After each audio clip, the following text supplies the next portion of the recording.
Welcome to Japan Talker. In this video, we'll be looking in depth to the most important weapon for a samurai. The katana. A katana is a Japanese sword with a long grip, that is held by two hands and has a single-edged curved blade, with a squared or circular guard. The slight curvature of the sword allows for a more fluid continuation of the slicing action, which is life or death advantage during a fight or battle. It was created after the tachi sword, and was worn by samurai in feudal Japan with the edge upward. Since the Muromachi period, many old tachi were cut from the root and shortened, and the blade at the root was crushed and converted into katana. The official term for katana in Japan is uchigatana, and the term katana often refers to single-edged swords from around the world. Mentioning of katana first appears in Japanese in the Nihon Shoki of 720. The term is a compound of kata, one-sided, and na, blade. Katana sword is a member of the Nihonto family of blades. They can also be known as dai or daido among Western sword enthusiasts, although daido is a generic name for any Japanese long sword, literally meaning big sword.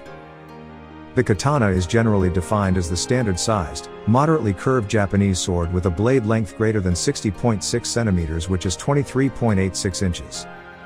They are traditionally made from a specialized Japanese steel called Tamahagane, which is created from a traditional smelting process that results in several layered steels with different carbon concentrations.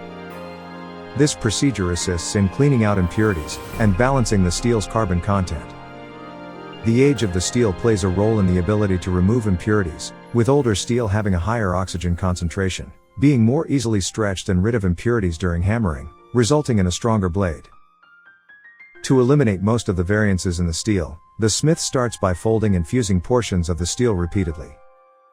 The katana's gentle curvature is attained by a process of differential hardening or differential quenching. The smith coats the blade with several layers of a wet clay slurry, which is a special concoction unique to each sword maker, but generally composed of clay, water and any or none of ash, grinding stone powder, or rust. This process is called tsushoki. The edge of the blade is coated with a thinner layer than the sides and spine of the sword, heated, and then quenched in water. Due to the different densities of the microstructures in the steel, the slurry not only causes the blade's edge to harden, but also causes the blade to curve. When steel with a carbon content of 0.7% is heated beyond 750 degrees Celsius, it enters the austenite phase. Martensite, a particularly hard form of steel, is created when austenite undergoes a structural change when it is rapidly cooled by quenching in water. When austenite is allowed to cool slowly, its structure changes into a mixture of ferrite and pearlite, which is softer than martensite. This process also creates the distinct line down the sides of the blade called the harmon, which is made distinct by polishing. Each harmon and each smith's style of harmon is distinct. Polishing then takes between 1 and 3 weeks. The polisher uses a series of successively finer grains of polishing stones, in a process called glazing, until the blade has a mirror finish.